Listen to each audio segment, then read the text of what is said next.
Welcome, Sojourners. You have found yourself a cozy place here at Sojourners Awake. I'm Jonathan, and this is our production of The Bookish and the Brave. Like you, the Sojourners are on a mission, or at least they were, and they completed it. If you go back through the episodes, you can find how they successfully defeated the Amberdoon gang and found exactly what they were looking for. And in this most recent episode, they are on their way back to Baldtop Library. They spend their time traveling, debriefing, and ultimately, storytelling. And more excitingly, they also get to meet Asyndeton. And so for now, our story continues.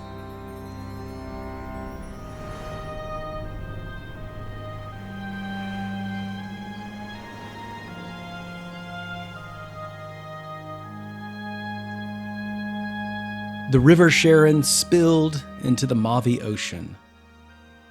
Skimming across the river is a skiff, and inside the skiff are 3 sojourners. Worn, weary, and wary, they sail over the calm waters on their way from the city behind them, the city of flame, the city of Bochen. Sterling is reliving the moment prior when he was staring at the dragon through the broken parts of the bridge. He could see it magnificent, resplendent, but also dreadful, standing boastful and prideful over a large hoard of treasure planted at his feet. And Sterling found himself having frightening flashbacks to that haunting visage, those eyes looking at him and releasing a giant blast of lightning. He shudders in that small boat. He knows water and lightning don't mix. He's almost instantly brought back to reality as his attention was piqued by a loud bang, with Hawkins landing with his back on the bottom of the boat. And after chuckling to himself about the adeptly dexterous gnome tripping over his chainmail, Sterling is shocked by Hawkins' countenance. Hawkins had gone white with terror, and his eyes were fixed on a spot in the bridge. And tracing his eye lines, Sterling's senses turned from slight humor to downright terror. The water on his skin seems to chill and his heart starts to beat faster. The dragon had him afraid, but that lady, standing on the bridge and cackling, had him mortified and cold to his very bones.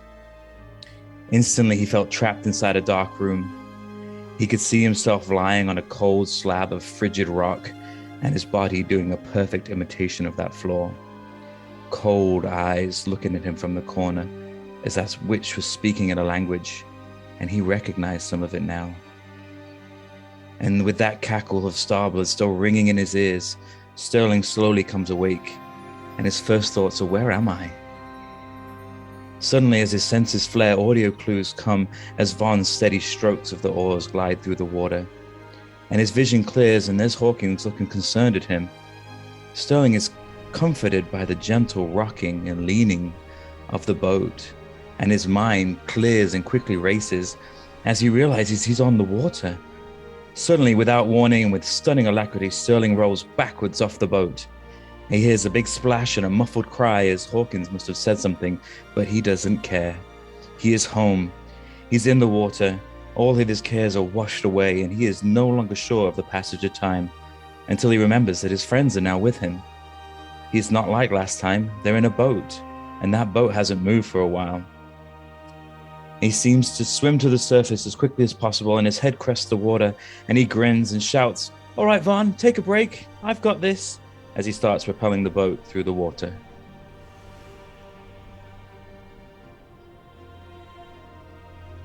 A few moments earlier, Hawkins sits upright on an upturned bucket in the bow of the small fishing boat facing Sterling and Vaughn.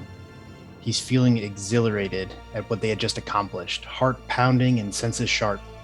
They had found and dismantled the Amberdoon gang all at once, destroying their stock of Gingwatsims and recovering a new book to present to the library about how Gingwatsims are created. All this while the dragon raged above them. He looks all around now for sign that they've caught the attention of the dragon, or that strange lady on the bridge or that she's pursuing them.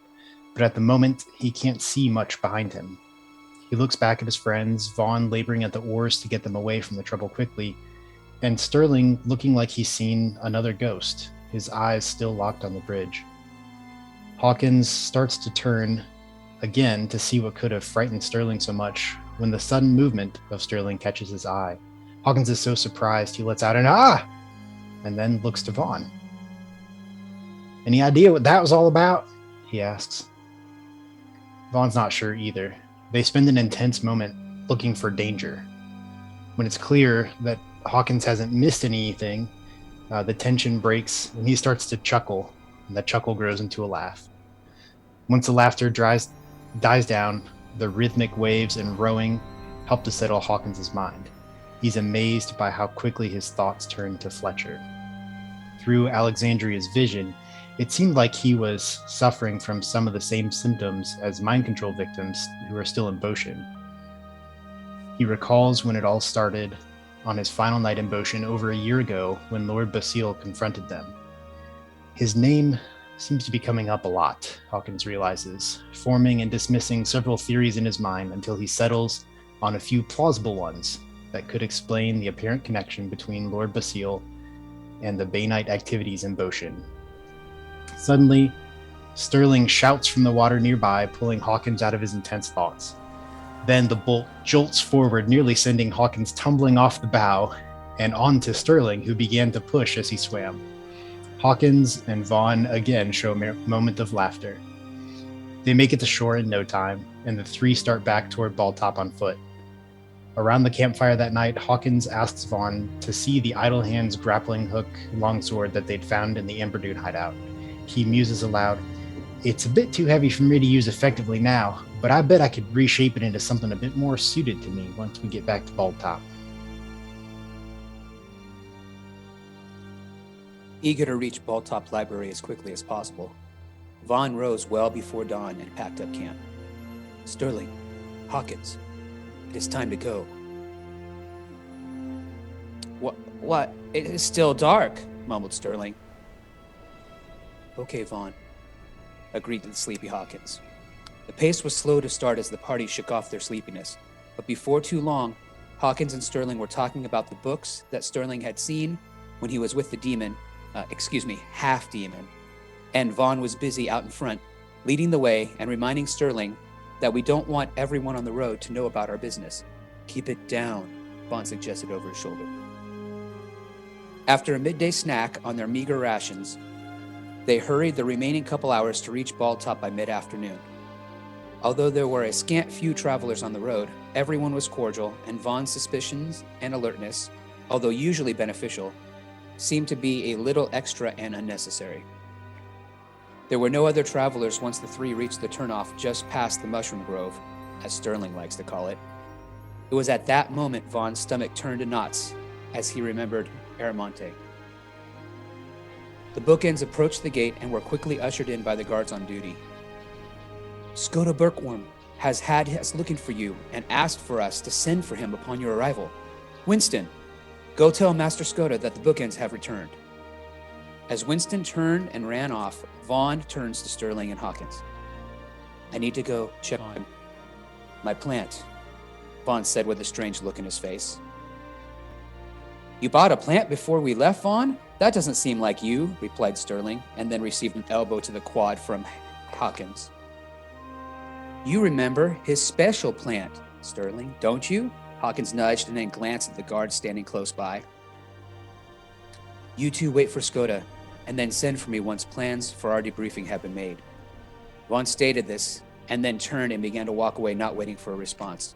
The guard meant to protest, but a stern look from Vaughn caused him to quiet his suggestion. Vaughn returned to his apartment and went directly to the tree, quite a bit larger than it was when they left just a few days ago. Aramonte was not on the tree. Vaughn began to look around frantically for her when the window opened on its own accord and the flower child of Vaughn came sneaking in. "Vaughn, Dad," was the response from the smiling flower baby, who had also grown a bit since he'd last seen her. "Aramonte, where were you?" Vaughn surprised himself with his stern fatherly tone. You were gone. Long. Bored. Made new friend. Vaughn sat down at this statement.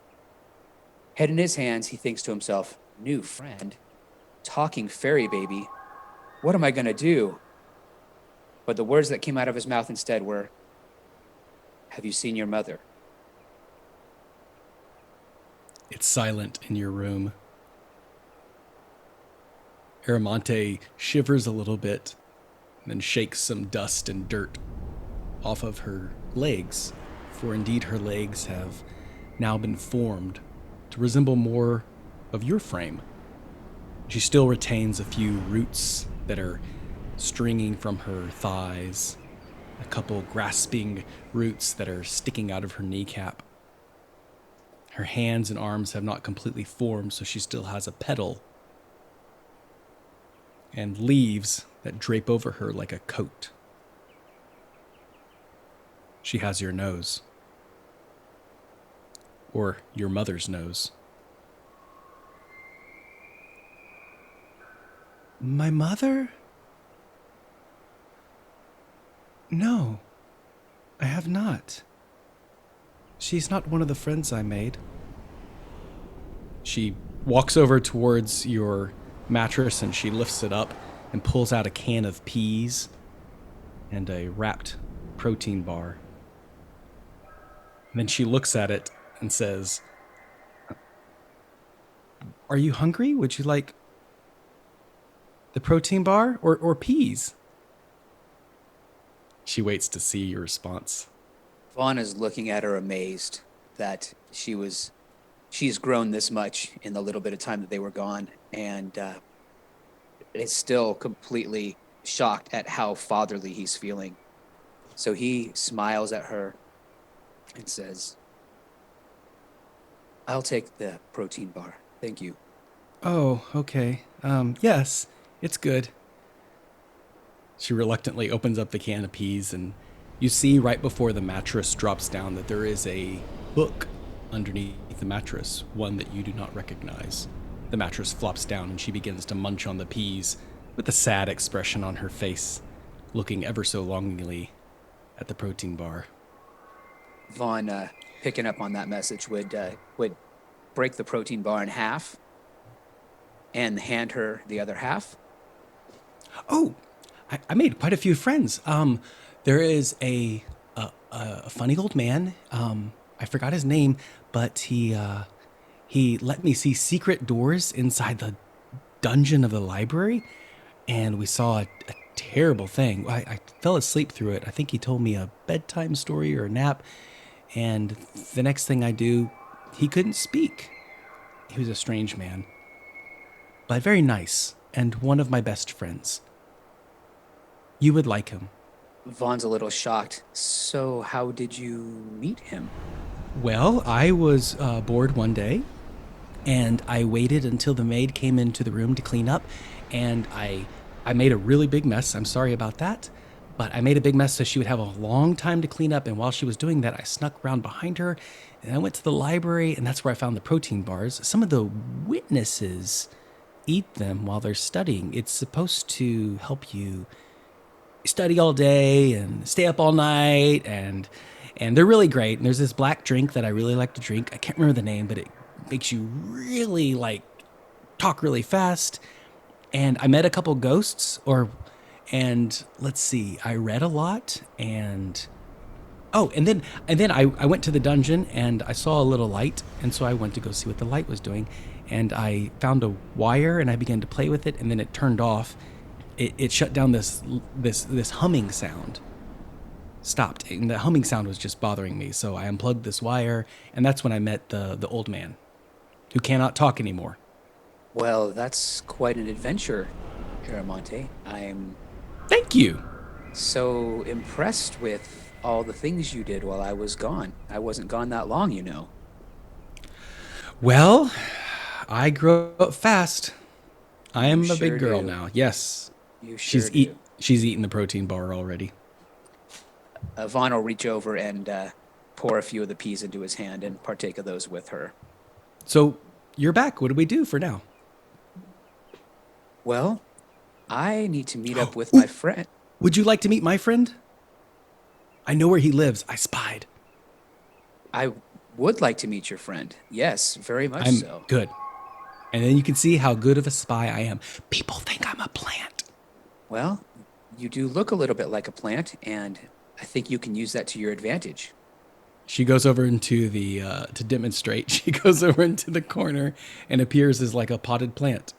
Not very convincing, given that you watch her transform, but you can see that anyone passing by, if they don't know what they're looking for, could mistake her easily for a plant.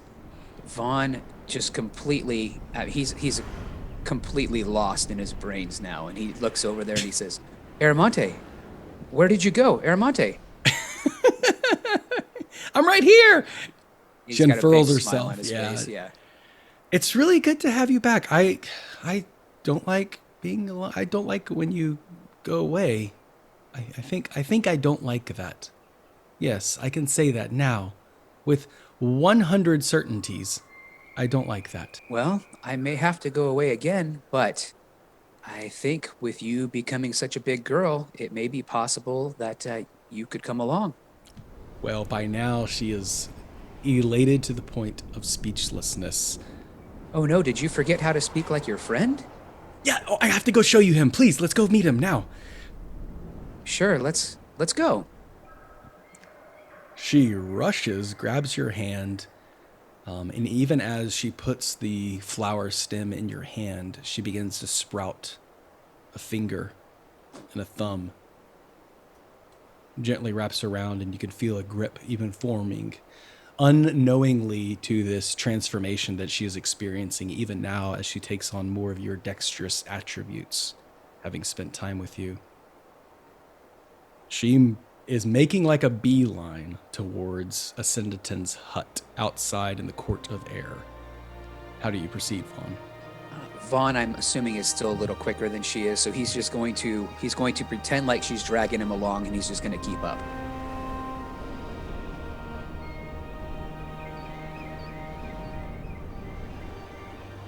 Sterling. Once back in Bald Top, you and Hawkins are walking side by side, having Vaughn just once again dismembered himself from the party, leaving the two of you alone. In the Court of Air, the Court of Bald Top, you see once again the Helping Hands workshop, the Bald Top brew with the banner slightly faded and tattered under new management. You see a sign that says, "Happy anniversary, Bald Top. Thank you for 339 years." And there is a living wax statue of Stuffnubble Bonknose. Stuffnubble and Lorana Bonknose, the gnomish founders of Bald Top Library ever so long ago. The celebrations are continuing to go on, but waning throughout the week. There are more than usual, the pilgrims here, and there's an enormous amount of books that have been brought in to celebrate this wonderful anniversary. And as you are walking through this court, how do you appear and what do you pay attention to? So, Sterling is paying attention to definitely the celebration. I don't think he knew that much about Boltop before, so he's kind of very shocked at 339 years. But he loves a good party, so he's all for that. And then he's also pointing out the gnome and being like to Hawkins, "Do you know them?" No, they lived a long time ago. I thought gnomes lived for a long time. Well, they were old, I think, when they founded Baldtop. They haven't been around for a while. So it was gnomes that founded. I knew that. I read it in that book that one time, but I've read so much since then. I don't think I remember. But that's cool. Wow, 339 years, and you see all those books. You think there's any King Watsons in there? You think we got them all? Now you got me nervous. I hadn't even crossed my mind. I guess it's a good thing we brought this book back from the Amberdoon gang. I wonder who we can give it to. Yeah, that one needs to be locked up. Maybe throw away the key on that one. Yeah.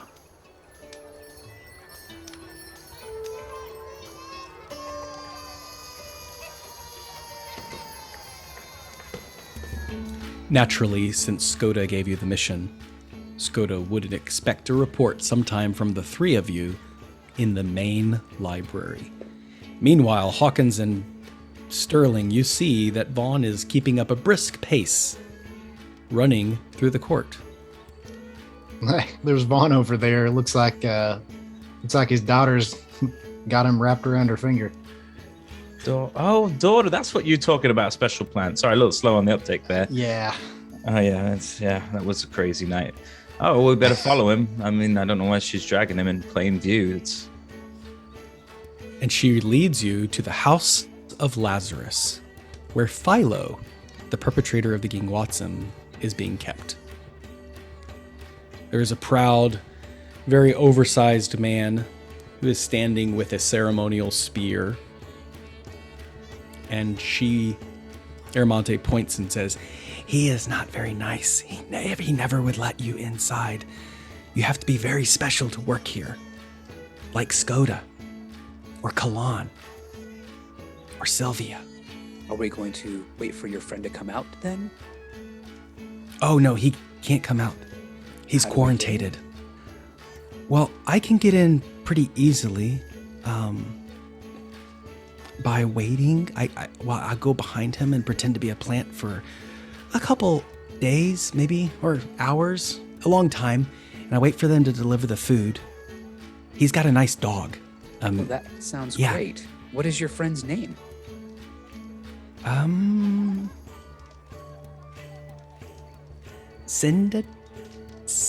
Asyndeton? I can't remember.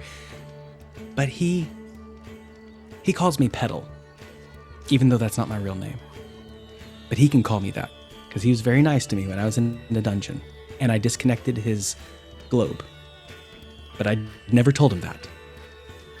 So, you saw him in the dungeon, and that's the dungeon down here?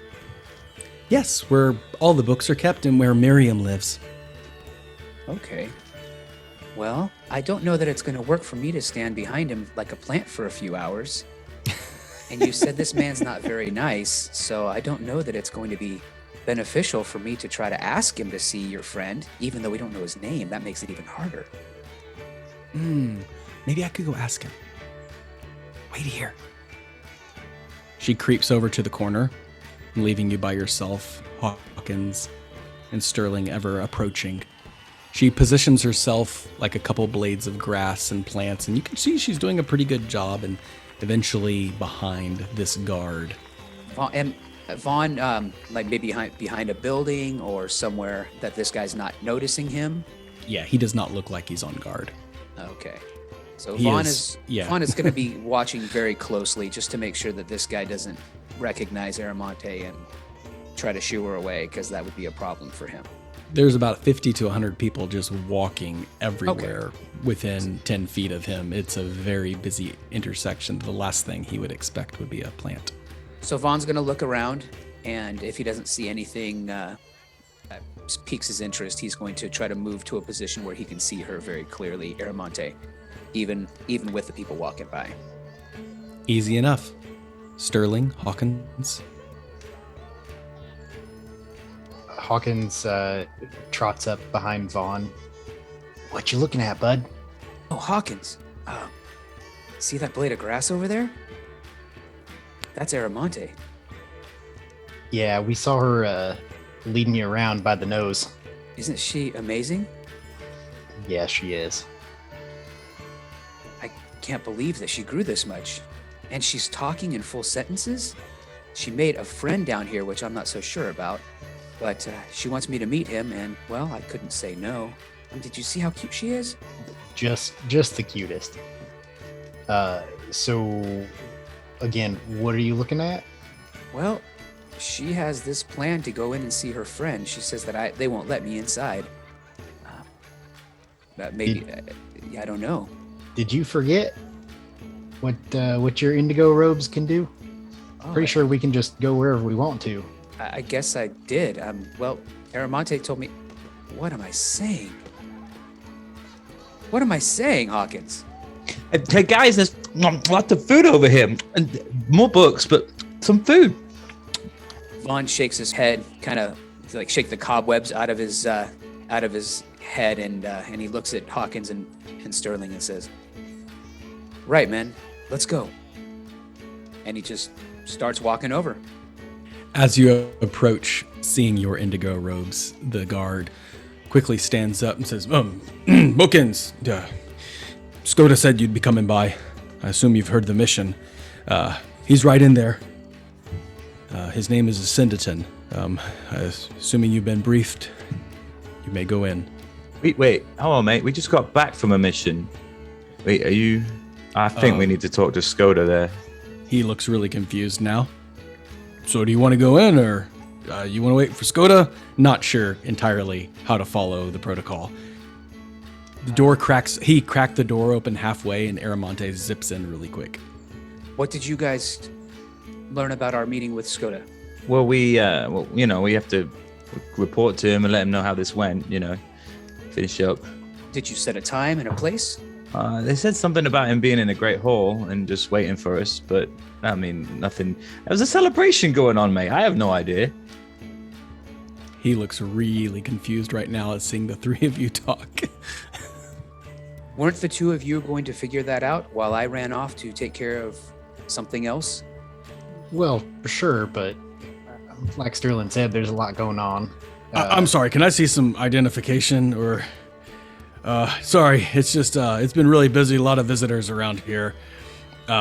Should I call Skoda or... He's starting to sweat a little bit. His eyes are darting around suspiciously as if he's just been infiltrated.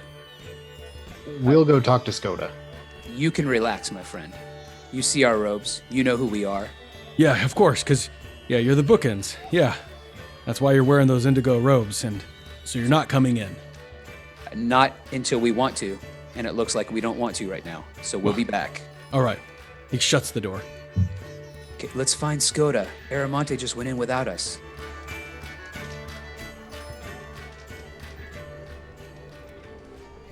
You know exactly where to find Skoda. He would be in the main library beyond the Emerald Door. Meanwhile, Asyndeton, you are sitting in your room, and outside you could hear the continual bustle of the 339 years of celebrations. All last few days it's been loud at night, louder in the morning. You can even smell upon the winter winds the ripe books being brought in and shuttled into the court as witnesses and wardens shuffle them off for readers to distinguish their veracity. However, you are down here now, alone save the company of your mechanical dog, provided by the Helping Hands workshop. It's been quite a few days since your voice has returned. However, moments before Aramonte enters, you say something, realizing your voice has indeed returned. What is that? Who's a good boy? You are. And I pet the dog. Okay. And at that moment, the dog, hearing your response, immediately, we're just going to roll for it here. Give me a D8. Even, it responds hostile. Odd, it responds friendly. Even. Its mouth shoots out and a large chain extends from its neck, and its teeth go shooting off, smashing through the ceiling above you. And then the dog gets caught on its own chain, and its body shoots up towards the edge of the ceiling and is just hanging there rattling. I'm a good boy. I'm a good boy. And now that's not necessary. You settle down. I know I've only just got my voice back, but here, And I'm standing under him with my arms held out like I'm going to catch him when he falls. How heavy is it? Metal dog, it's probably 150 pounds. Okay, yeah, I think better of it very quickly when I see him swaying there and hear the creaking timber of the ceiling. Make a dexterity saving throw then. Okay. That is a total of 17. You nimbly duck out of the way. Yeah, total of 20. The dog immediately, its eyes glaze back over dark, its teeth returns to its face, and it stands there proudly at attention. well, that was an adventure. You hear the door creak open. Are you going to come in or not? No, you're not? Okay. Door closes, and you hear the scuffling of feet. Psst. Psst. You see Yes? Petal in the corner. Petal is waving at you. Petal, how are you? My father has returned. I'm so happy. I would like for you to meet him, but he can't come in because the mean guard is outside. The mean I need to know guard. your name. I need to know your name so I can tell my father that he knows you so he can come in and meet you. My name is Asyndeton. Okay, I'll be right back. She opens the door. Okay. Where'd you go? All is quiet at Asyndeton. You have a couple of moments before the bookends presumably return. How do you spend your time? The first thing I do is I flex my right hand, and I look down at it. It is pocked with scabs that have healed over, and I stretch it open a couple times to make sure that it's still functional. But with that, I absentmindedly scan the room to make sure that everything looks to be in order now that it sounds like company might be coming to visit. There's not much to organize. There's not. You arrive. Yeah, the bookends you arrive in the main library. Beyond the green door, this rectangular building stands, and upon that, a smaller rectangular building, and then finally a third story. This 3-story boasting over 50 librarian rooms between them all. The building is surrounded by a small river that flows through Bald Top and into the Mojave Ocean, running through the Orange Blossom Gymnasium. And in this main library with a very unassuming door, you enter, going straight away to Skoda's office, I presume. Upon there, the guards welcome you in, and Skoda puts down his spectacles. His dragonborn teeth glisten in the sunlight peering through the window. Bookends, you're alive and presumably successful, I hope. Is that what I think it is?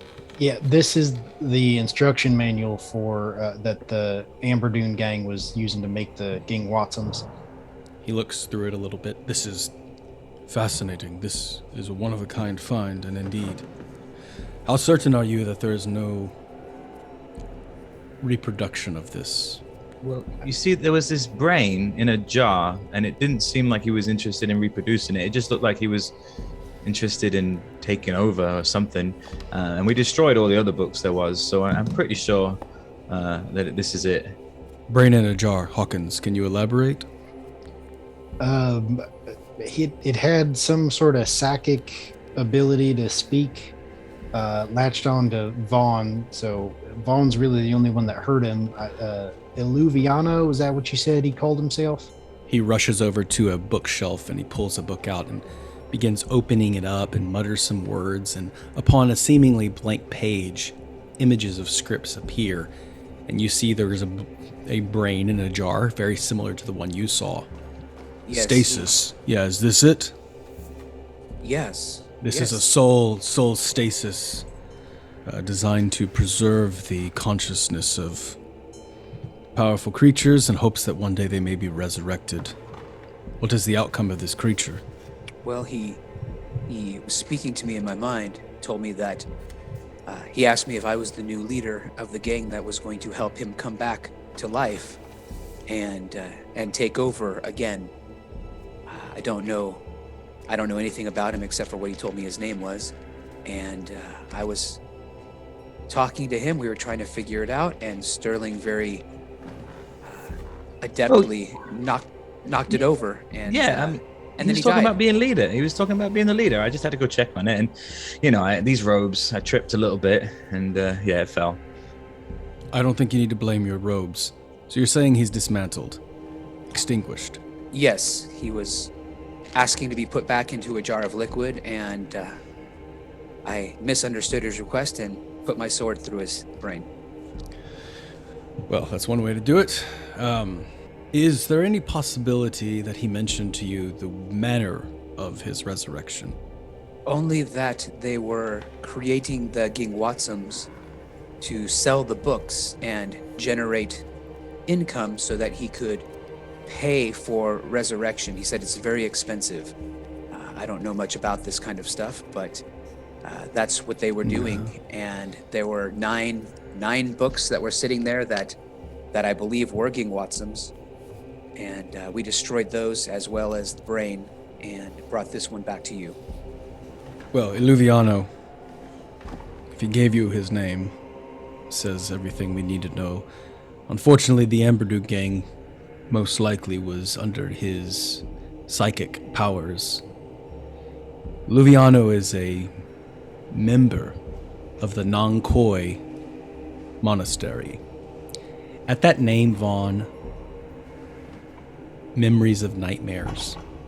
A horrible order of monks, known for dark and vile practices, forsaking all dignity of human life. Are you familiar with them? Heard of them, yes. Chathi told me about them and the evil things they did, how poorly they represented the order of the monks. And yes, I'm familiar, not with him specifically, but with their order, yes. Illuviano was seeking means to resurrect. Not that gold alone can provide it, but gold can provide people such as yourselves to get what they need. Anyway, you need this. And he hands you, Hawkins, a script. His name is Asyndeton. He is an informant and one of the world's leading experts on this cult. And more importantly, on the Black Lotus. Black Lotus being a single flower that appears only at certain times in the seasons of the stars. And whoever obtains the Black Lotus has the power of resurrection. You can imagine people like this Illuviano, as well as other leaders who have since died and found ways of preservation, be very interested in obtaining this flower for a means of resurrection. Rumors say that the path to this resurrection involves the massacre of their own followers. The blood and the spirit would somehow thrust this person back into existence. It's a nice segue into your next mission, isn't it? Welcome back, Bookends. Thanks. I don't suppose we have time to... Well, I'd like to get into the Helping Hand shop for a little bit before we head out again. I'm impressed so far. Take all the time you need, but please understand that this flower, well, it's everything in the script, but it only appears at a certain time of year. Well, once every 77 years to be more exactly. There will be a race to the finish come 3 days. That's a long way of saying you have 3 days to prepare. Yeah, that doesn't sound like all the time we want, Skoda. And this Asyndeton, where do we meet him? He's in the House of Lazarus, currently under quarantine. He's a good man. He's worked here as a reader under my supervision for quite some time.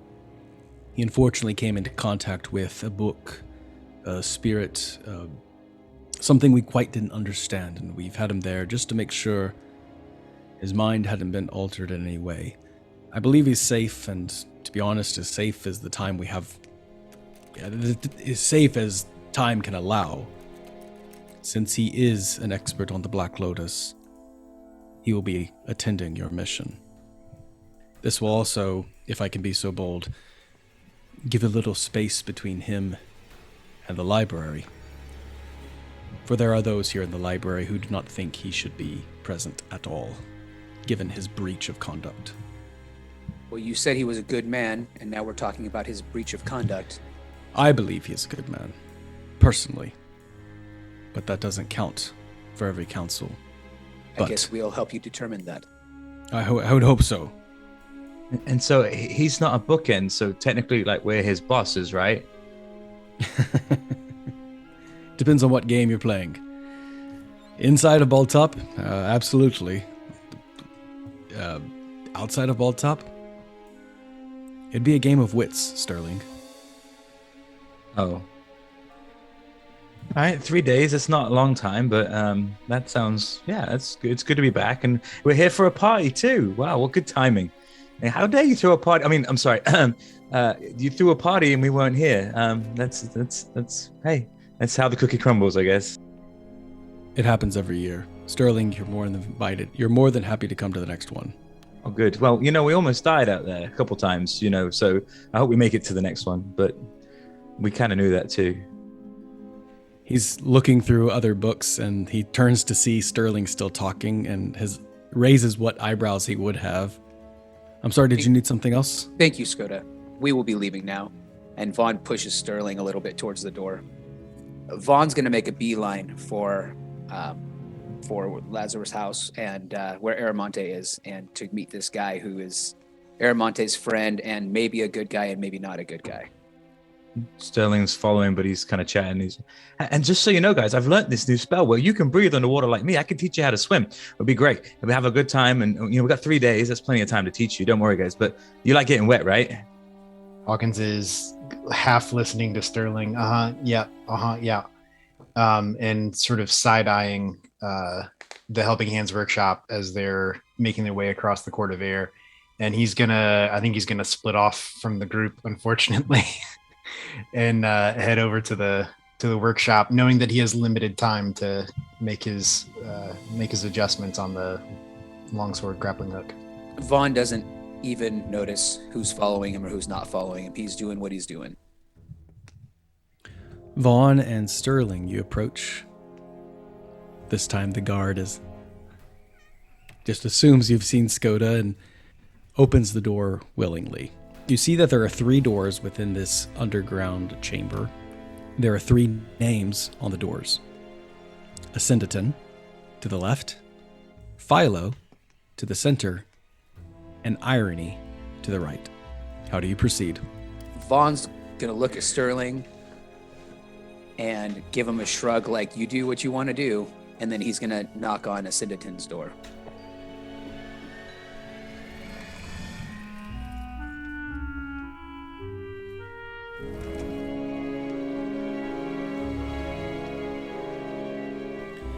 Every story comes to an ending, so for now, we must conclude.